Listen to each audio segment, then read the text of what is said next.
제가 이 시간 여러분과 함께 나누고 싶은 것은 구체적으로 저희 교회가 어떻게 속회를 모이고 있는가 그 말씀을 좀 드리려고 합니다. 그런데 저희 교회 모이는 속회는 대부분 2시간쯤 됩니다.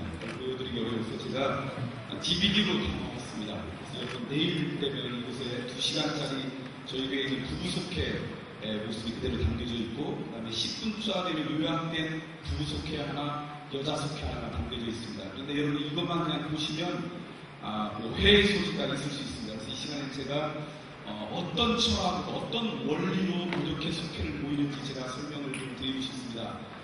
그리고 이렇게 속회를 직접 진행하고 계신 저희 속장님 한 분이 오셔서 우리가 내가 이렇게 진행해보니까 어떤 유익들이 있고 어떻게 변화들이 있다, 그런 간증, 그런 어떤 고백도 이 시간에 제가 나눌 것입니다. 그래서 여러분 이걸 들으시고 내일 이걸 보시면 집에 가셔서 잘 보시면 훨씬 더 이해가 되지 않을까, 이렇게 생각이 됩니다. 그래서 이 시간에는 제가 기본적으로 저희들의 속회의 어떤 철학이나 원리를 먼저 좀 말씀을 드리고 싶습니다.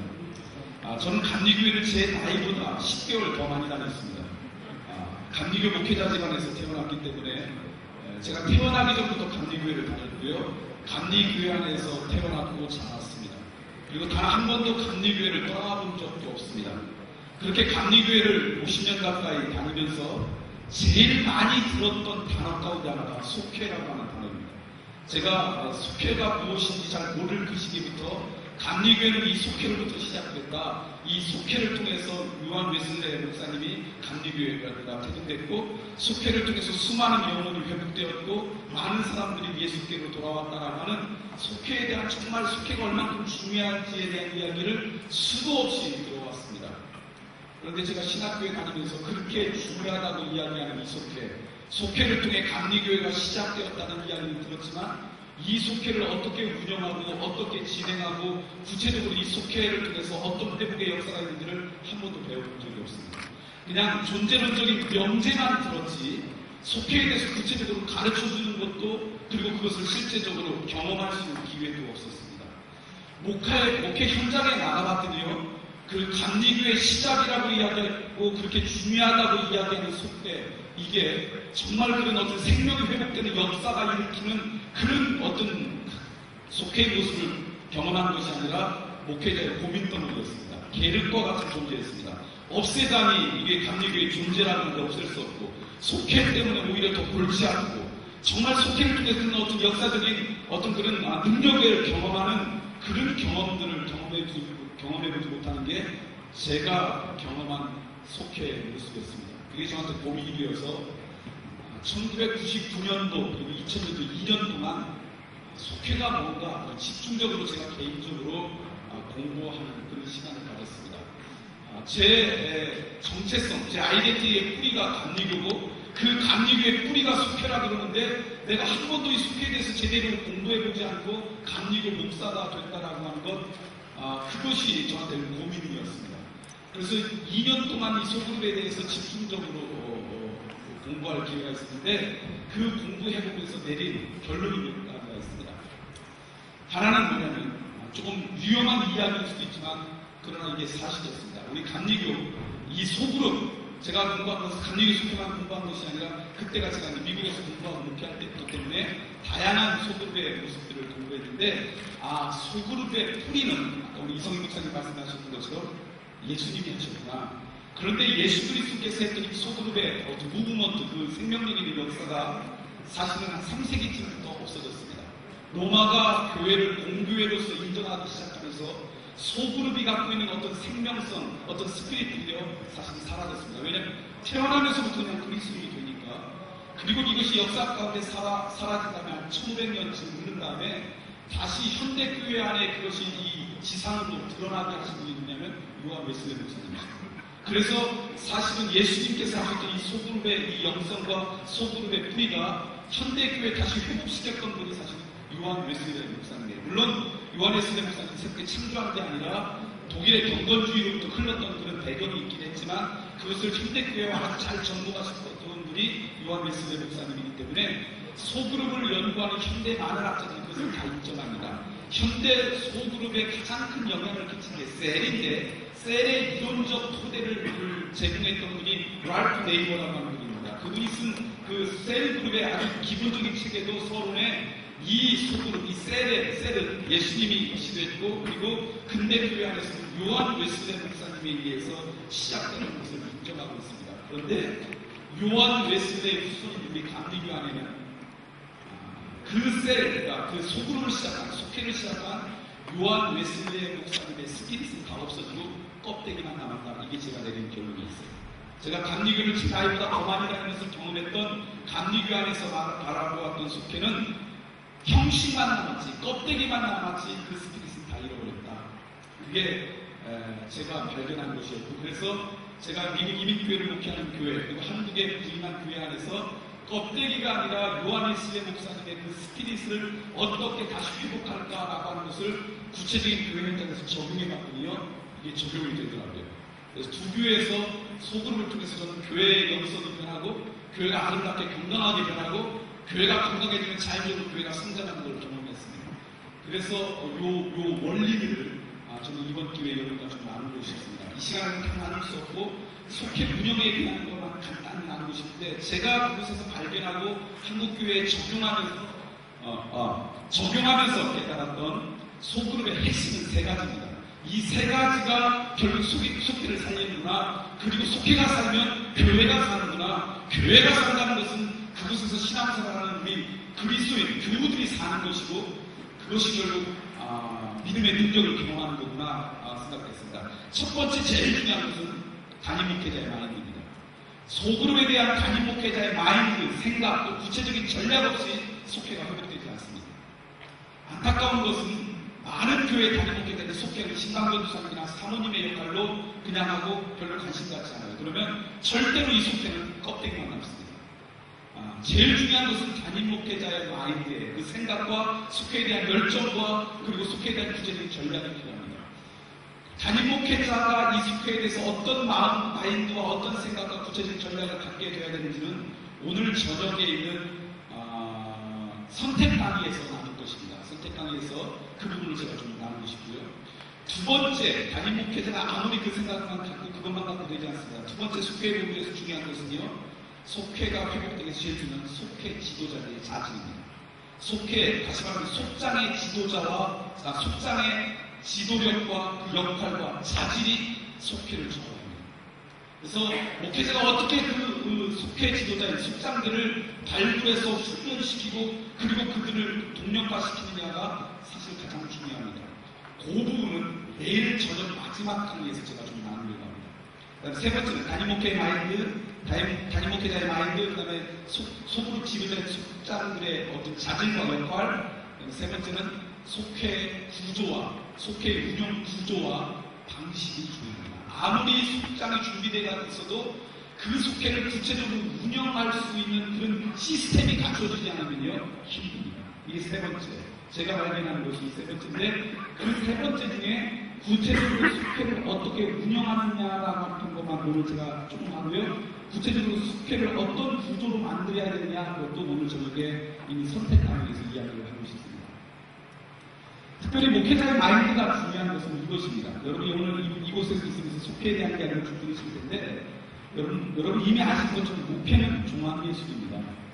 한 편의 아름다운 영화가 만들어지기 위해서는요, 주연 배우 한 명만 중요한 게 아니라 조연도 중요하고, 음악도 중요하고, 시나리오도 튼튼해야 되고, 의상도 있어야 되고, 그 모든 것이 이루어져서 한 편의 영화가 만들어지는 것처럼요, 속회가 잘 되려면 속회 하나만 관심 갖으면 되지 않습니다.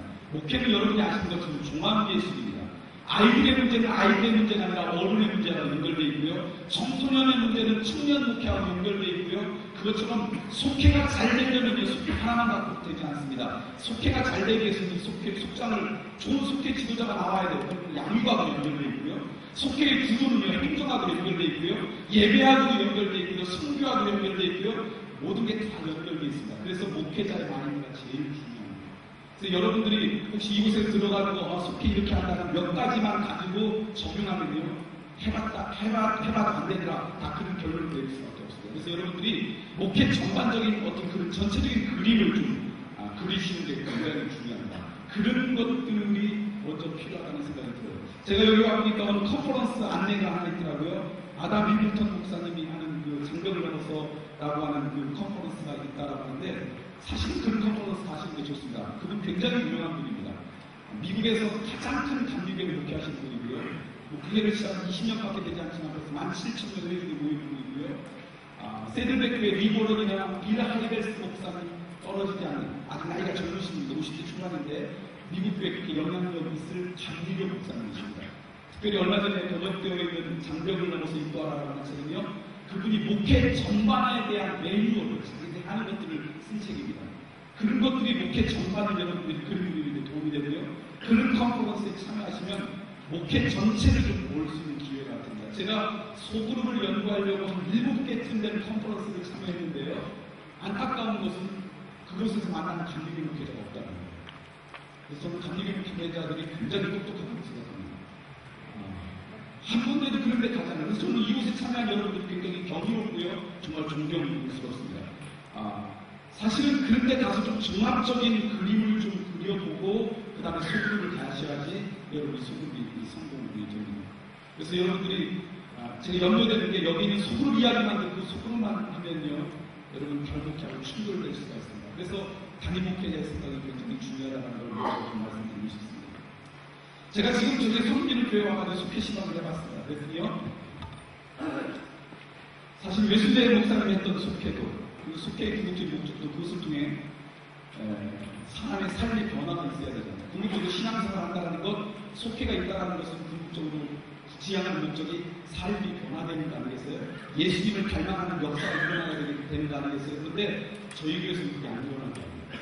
그래서 왜 안 일어날까 속회가 갔더니요. 첫 번째 대부분의 속회가 관리형의 속회예요. 통반장 조직처럼 교회를 관리하려고 관리의 개념으로 속회를 이루어요. 그러니까 속회 지도자의 속장들이 우리가 속회가 모였다라는 거 보고하는 데 그까지 그 모임 자체가 생명력이 없어요.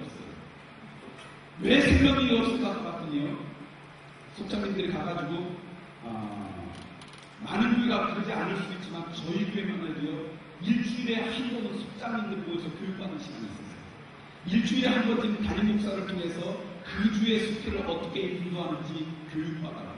근데 그곳에 속장들이 교육받는데 그 교육을 받으면서 1시간 동안 목사님이 그걸 열심히 외워요.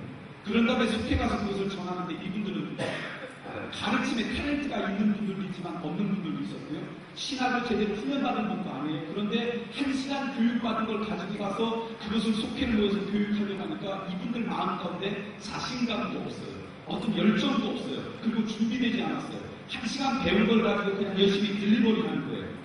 그러니까 그것을 누가 제일 잘하냐면 속도원들이 제일 잘해요. 그러니까 속회 속장이 열심히 전할 때 속도원들 뭐 하나 하더니 딱 맞춰나가고 있어요. 그리고 속으로 기도하고 있어요. 언제든지. 그리고 그렇게 전하는 것이 끝난 다음에 그 다음에 이제 먹기 시작해요. 근데 그때 진짜 속회가 이루어져요. 그래서 제가 알았습니다. 우리 속회 구조가 잘못되어 있구나. 그래서 제가 저희 교회 속회하면서 제일 먼저 외쳤던 건 이렇습니다. 속회는 예배가 아닙니다. 저희 교회 지도자들 다 우리 교회들 다 속회는 예배가 아닙니다. 두 번째, 속회는 성경 공부가 아닙니다. 속회의 시작인 성서적인 근거가 사도행전 2장입니다. 사도행전 2장 46절, 47절에 보면 초대교회가 성전에서도 모였고 가정에서도 모였어요. 그러니까 성전에서 모이는 예배가 성전에서 모이는 오늘을 치면 공교회에서 예배고 가정에서 모이는 게 속회. 여기까지는 우리가 잘 아는데 성경을 여러분 자세히 보세요. 성전에서 모여서 했던 역할과 가정에서 모였던 역할이 달라요.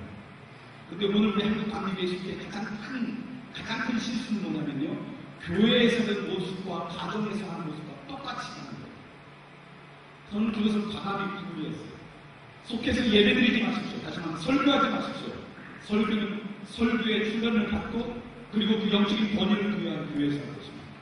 속해서 성경 공부하지 마십시오. 그것은 가르침의 탤런트가 있고 충분히 그런 훈련을 받은 교회에서 가는 것입니다. 가정에서 모이는 곳에서는 예배도 드리고 설교도 하지 마시고 그 다음에 성경 공부도 하지 마십시오. 그럼 뭐합니까? 속해서는 여러분의 구체적인 삶을 그리스도 안에서 나누는 삶을 나누는 것입니다. 속해는 나눔입니다. 그럼 어떻게 나눌까요? 그래서 제가 도입한 것이 5W라는 이론입니다. 셀에서 하는 4W를 좀 적용해서 저희 한국교회, 저희 교회 현실에 맞게 5W로 적용했어요. YW로 이거 하는 것이 속회입니다. 그러니까 설교하지 말고 성경 공부하지 말고 삶을 나누시는데 이렇게 나누십니다. 첫 번째 W는 우리 한번 잠깐 볼까요? 저희들은 제 W를 어떻게 이야기하냐면 웰컴이라고 했어요. 환영과 교제를 웰컴. 저희들이 두 속회 중에 한 군데인데 처음에 모이면 먼저 저희들이 오면 먼저 먹습니다. 대부분 모이면 예배 끝나고 먹는다고 그러는데 그러면요 오직 관심이 먹는 데 있어요. 조금만 늦게 끝나면요 음식 씻는다고 친구들 드리잖아요. 그래서 저희들이 먼저 다 먹습니다. 다 치우고 그리고 그 다음에 이제 속회를 드립니다. 처음에 오는 것이 이제 웰컴입니다. 웰컴에는 뭘 하냐면요 저희 같은 경우는요 먼저 속회를 하는 저희들의 어떤 각오를 선언하는 선서를 합니다.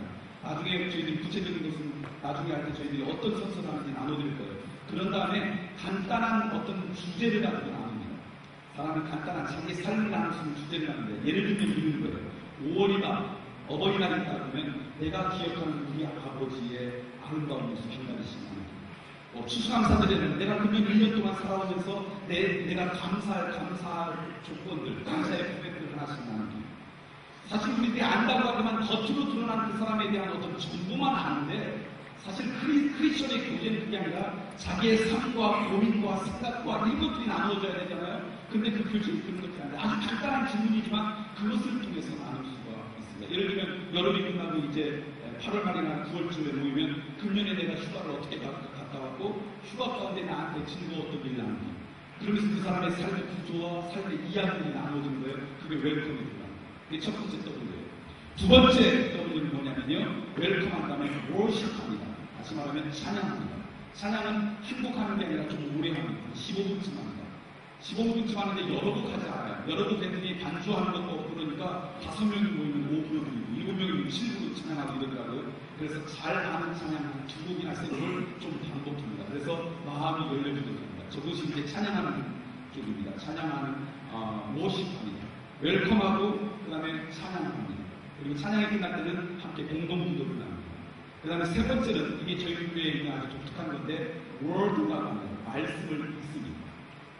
성경 그날 있는 본문을 읽는데 한 번만 읽는 것이 아니라 최소한 3번, 많은 때는 5번을 읽습니다. 속장이 읽고 다른 사람이 듣고 서로 교독하기도 하고 한 사람씩 나누기도 합니다. 그 이유는요. 현대 크리스천들이 하나님의 말씀을 자기 눈으로 직접 읽는 시간이 너무 없다라는 거예요.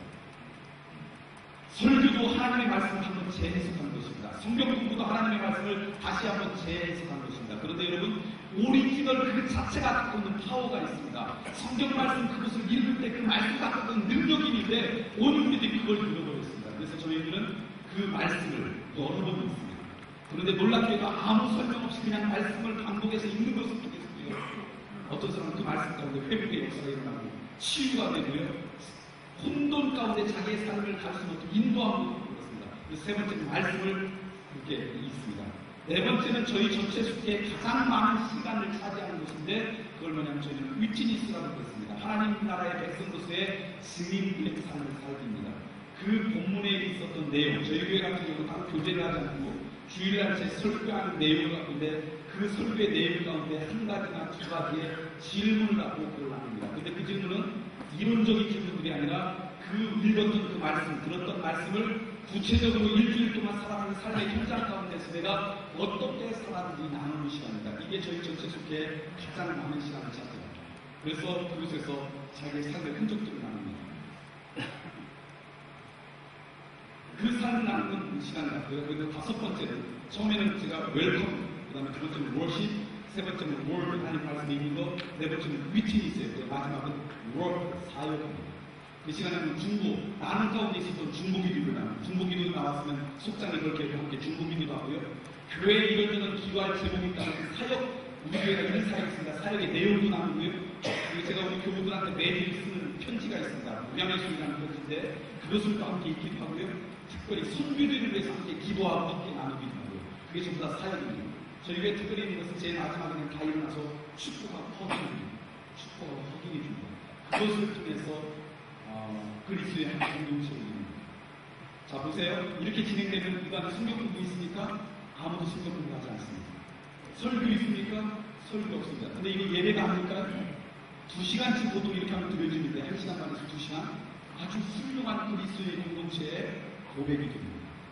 놀랍게도 이렇게 했더니요, 속장님들이 부담감에서 사라졌습니다. 설교하라고 하죠, 성경 공부하라고 하죠, 속장님들이 자유하고 있는데 이것은요, 우리 목회자보다 속장님이 훨씬 잘합니다. 여러분 보세요. 남자 성도가 회사 생활하는데, 회사 생활할 때 가장 큰 고민이 뭐예요? 회식하면 술 먹는 거예요. 근데 자기가 교회를 다니지만 그런 고민과 갈등이 있어요. 그런 고민과 갈등을 갖고 목회자 저한테 와서 물어본다고 합시다. 목사님 회식하는데 술로 어떻게 해야 돼요? 그럴 때 저는 적절한 대답을 해줄 수 없습니다.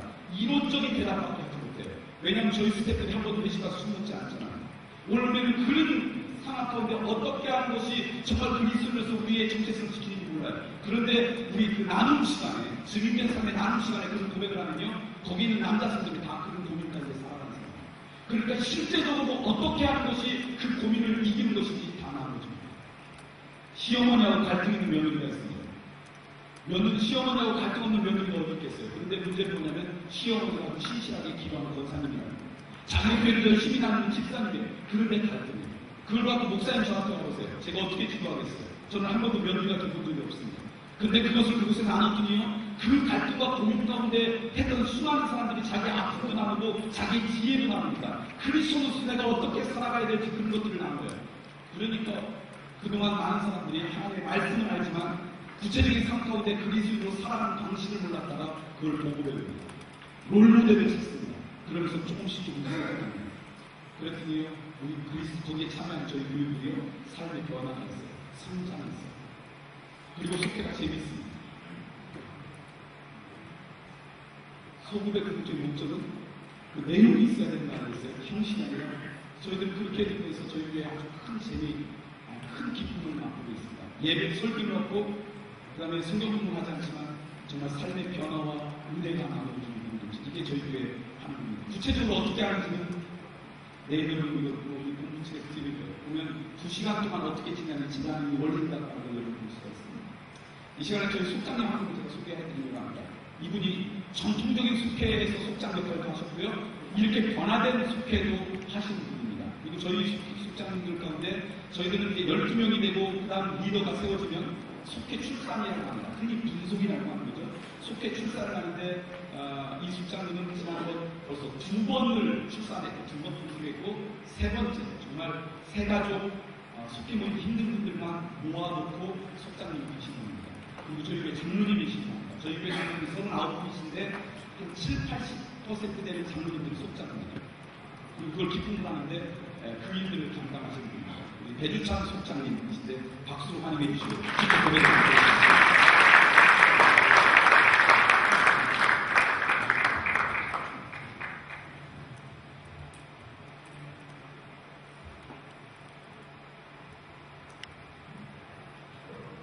스탠드 마이크 좀 올려주시면 좋겠습니다. 방송실.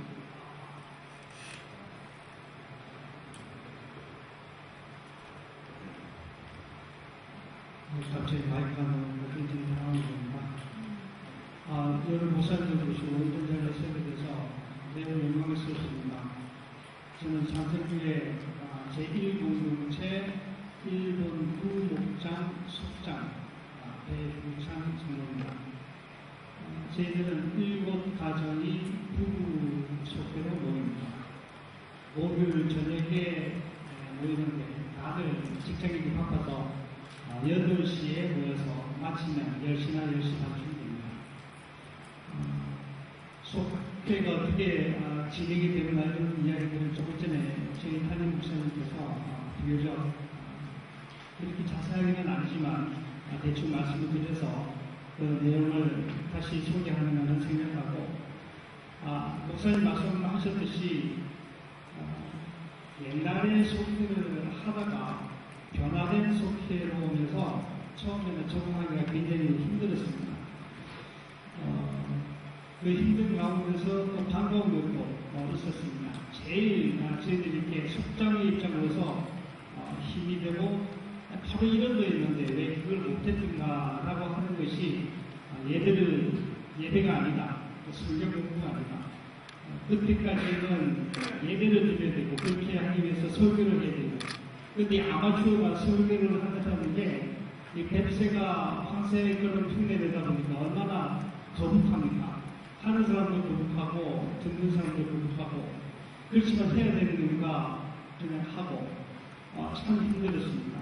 근데 그게 일단 변화가 되고 또 성경 공부하는 것도 변화가 되고 그저 나누라는 겁니다. 그러다 보니까 속장의 위치가 설교자 또는 예배 성경 공부 인도자의 입장에서 사회자로 가운데 서서 말만 브리칭해주면 그러면 우리 속도들끼리 잘 어디만 멍석만 깔아주면 되는 그런 시스템으로 변화된 게 속장으로서는 굉장히 편안한 마음을 가지고 속회를 운영할 수 있는 게 아닌가 이렇게 생각이 듭니다. 전에는 예배 드리기 위해서 속장에 시간을 굉장히 많이 투자를 해야 했습니다. 모르는 주석책 찾아가지고 모르는 성경 기준도 연구를 나름대로 한답시고 하고 그렇게 했는데 그 시간에 저희들이 어디에 신경을 쓸 수 있느냐면 한 군데 신방을 하고 전화 신방을 하든지 직접 집에 신방을 하든지 또는 애교사를 찾아다니고 또 격려하고 위로하는 또는 친교하는 그런 모임에 저희들이 좀 더 신경을 많이 쓸 수 있을 것 같습니다. 그래서 조금 더 다시 말씀을 드리겠습니다만은 저희 속회는 저를 아직도 형님이라고 부르는 사람이 있습니다. 이 사람은 자기는 교회에 나가서 예수님 믿는다는 것은 자기 생에는 없을 것 같다. 그런데 이 모임이 좋고 그리고 나를 형님처럼 보시고 싶다. 그 이야기는 그만큼 인간관계가 잘 형성이 되어 간다는 그런 하나의 반증이 아닌가 이렇게 생각을 해서 그런 효과가 이 속회의 변화의 부상으로 나타나다 이렇게 생각을 하고 있습니다. 그 다음에 제가 조금 전에 제 속회를 소개해드리면서 1번 부목장이라고 이야기를 드렸는데 이 속회 이름이 옛날에는 동네 이름에서 선교지 이름으로 바뀌었습니다. 선교지 이름으로 바뀔 뿐만 아니라 속회의 모든 헌금은 선교지로 가는 걸로 그렇게 되어 있습니다. 그리고 선교사님은 우리 교회 예를 들어서 저는 1번 부목장인데 1번 목장이 한 20개 정도 됩니다. 그럼 20개 정도 되는 목장에서 나오는 속회 헌금 가지고 선교 사역을 할 수 있도록 지금 그렇게 시스템이 구성이 되어 있습니다. 이렇게 하다 보니까 속도원들의 태도가 굉장히 많이 바뀐 것을 볼 수가 있습니다. 첫째 바뀐 게 헌금이 늘어났습니다. 제가 알기로는 거의 배가가 되어서 책임있게 속회를 통해서 선교 사역을 우리가 담당해야 된다. 이런 의무감, 책임감 이런 것들이 많이 들어온 것 같습니다.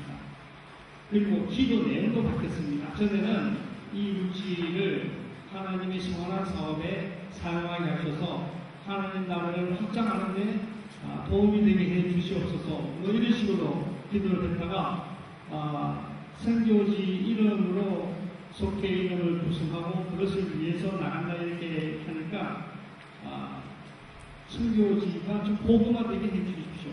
그리고 선교사님 하는 선교사역 예를 들면 선교센터를 건축하고 있는데 어림당하지 않게 해주세요.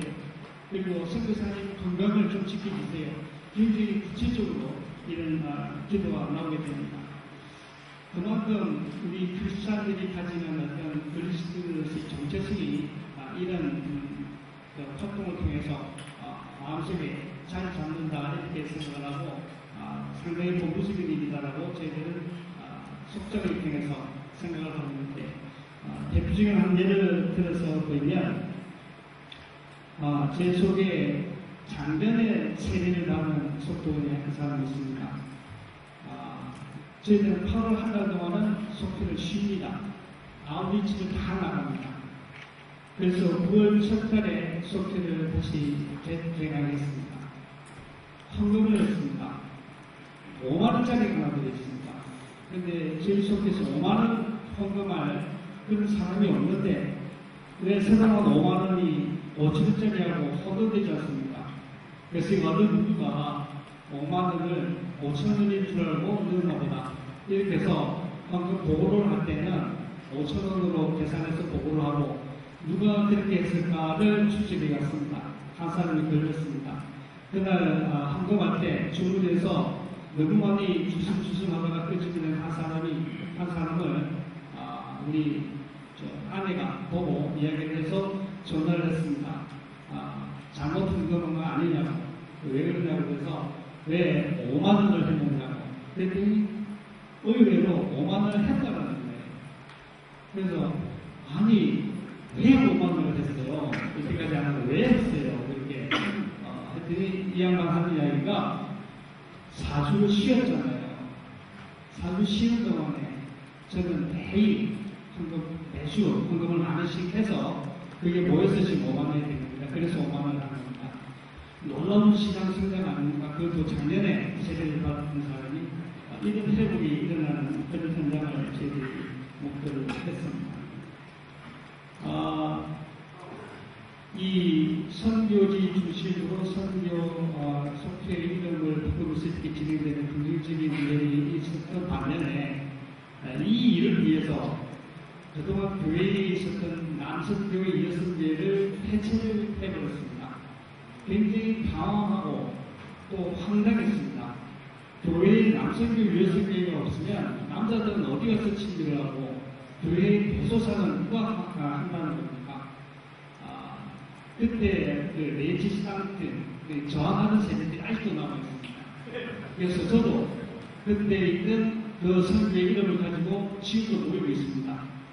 순전히 치기의 모임으로 그렇게 모이고 있습니다. 지금은 모든 교회들이 지금 속회에서 그런 일들이 감당할 수 있도록 교회에서 잘 그라이브를 해주고 조정을 해줘서 무리 없이 진행이 잘 되고 있습니다만은 처음에는 굉장히 불편했던 그런 경험도 생각이 납니다. 그 다음 저희들이 아까 목사님 말씀하신 것처럼 주일날 설교하신 설교 말씀을 가지고 2시간 나누는 동안에 한 3, 40분은 그 설교를 되시긴지 합니다.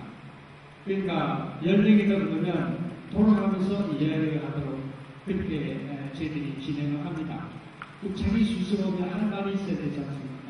처음에는 상당히 우리나라 같은 경우에는 특히 이 교회 문화가 바꿔되어 있지 못했기 때문에 당황하고 말도 못하고 그래서 막 이야기하다 보면 한동안 묘하게 정막항상 같이 지나가서 속장 입장에서는 막 진땀을 흘려대고 그렇게 표현을 합니다만은 이게 좀 익숙해지니까 나도 속해 가서 말할 거리를 준비를 해야 되겠다라는 그런 인식을 하게 되더라고요.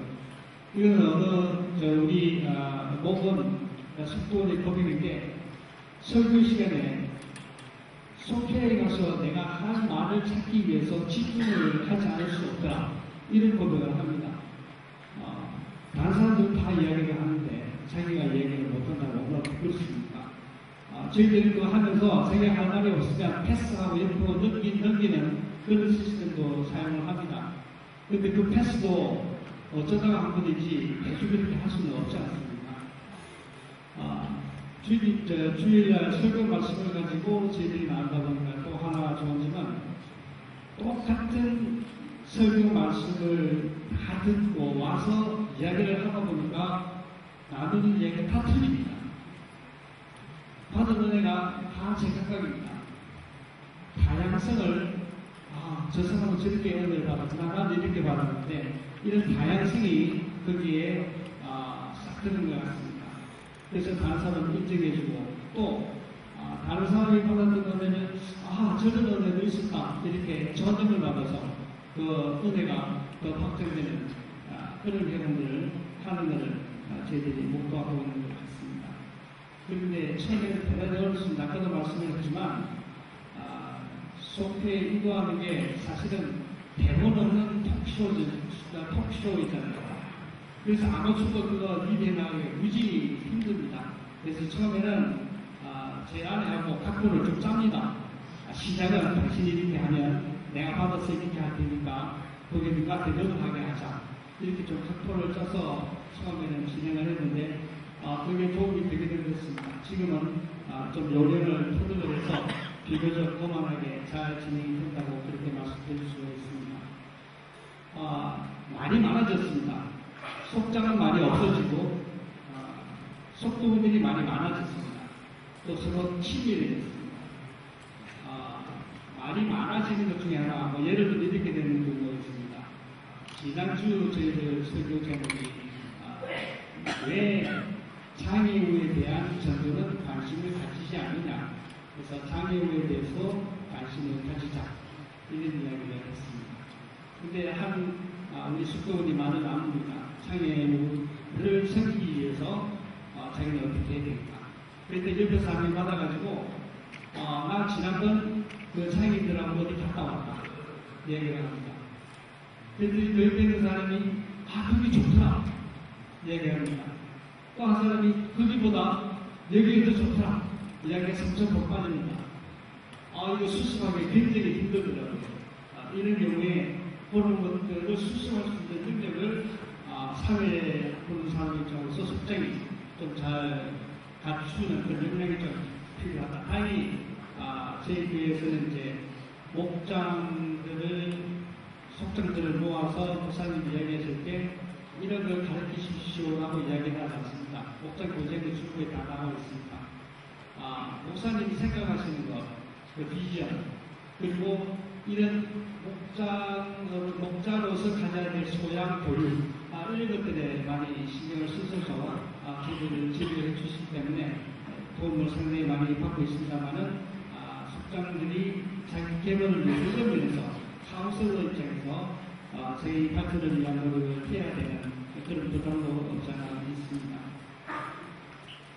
제가 분석한 이야기를 잠깐 좀 해드리겠습니다. 지금 두 번 분석을 해드렸는데요. 한 10년 동안 속회를 한 4개 정도 이렇게 진행을 해봤습니다.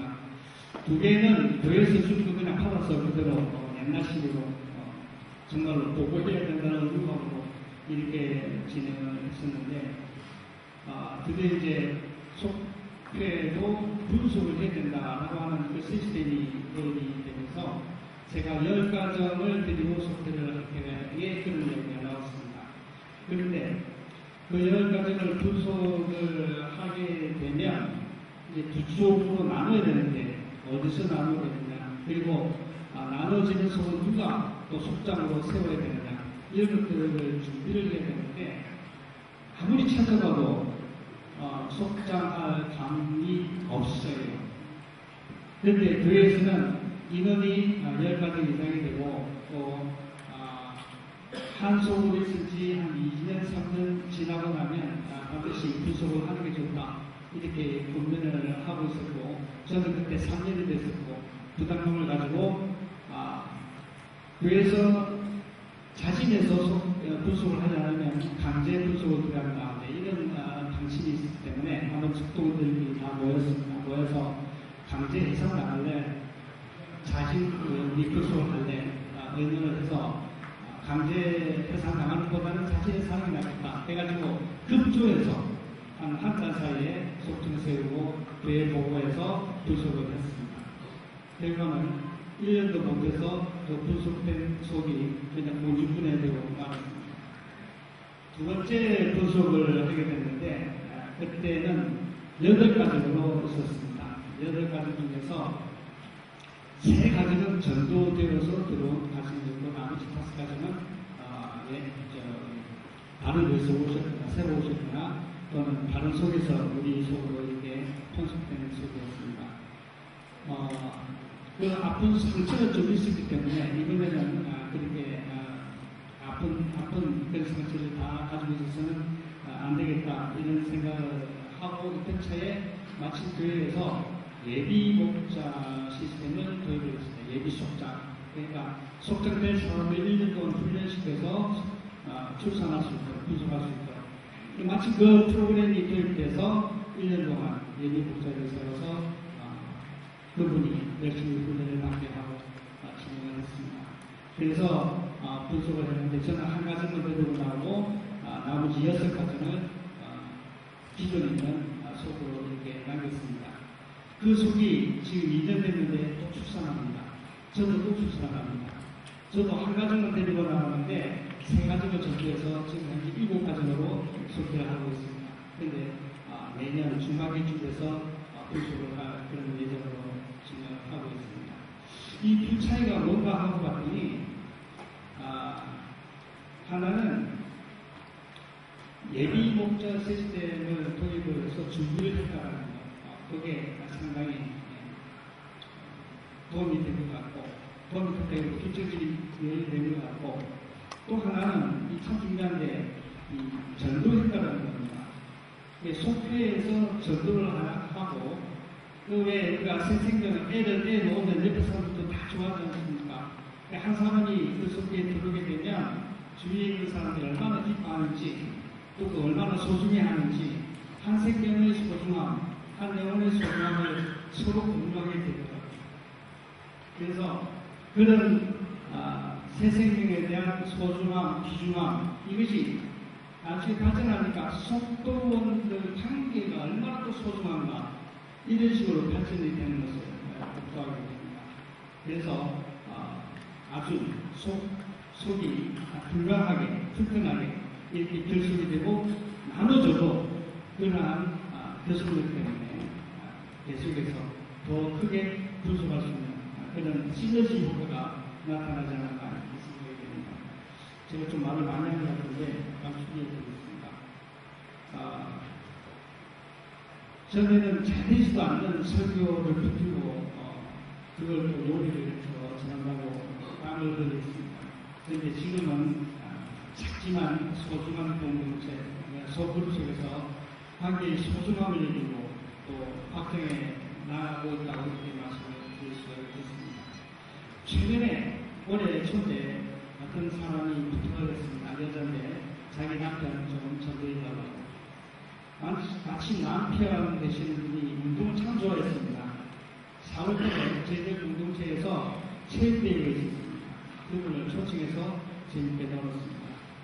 5월달에 속회에서 그분을 초청해서 기존 드리는 속회 멘트는 없애고 일반 사람들도 와서 참여할 수 있는 그런 디너쇼와 같이 밥을 먹으면서 환영도 하고 이런 환영하는 그런 순서를 갖습니다.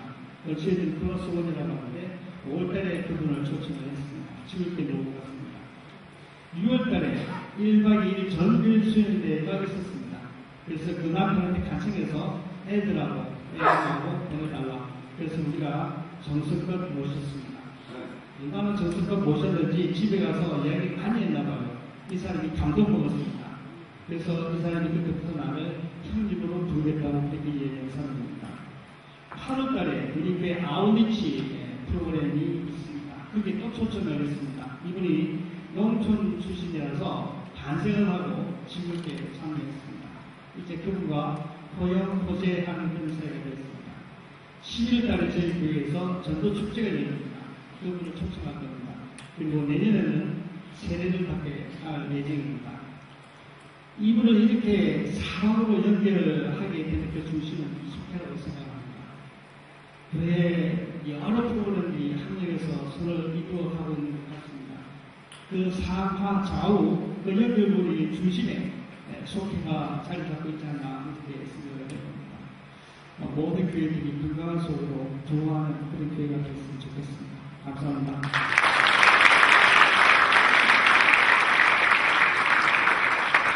여러분들이 결과만 들어서 어떻게 보면 이해가 안 될 수도 있고요. 오해의 소지가 있을 수 있습니다. 그런데 저희들이 이 방법 가운데 어떤 성서적인 원리로 또 그것을 어떻게 교인들을 설득해내서 하는지 그런 것들은 오늘 저녁이나 내일 저녁에 나눌 것입니다.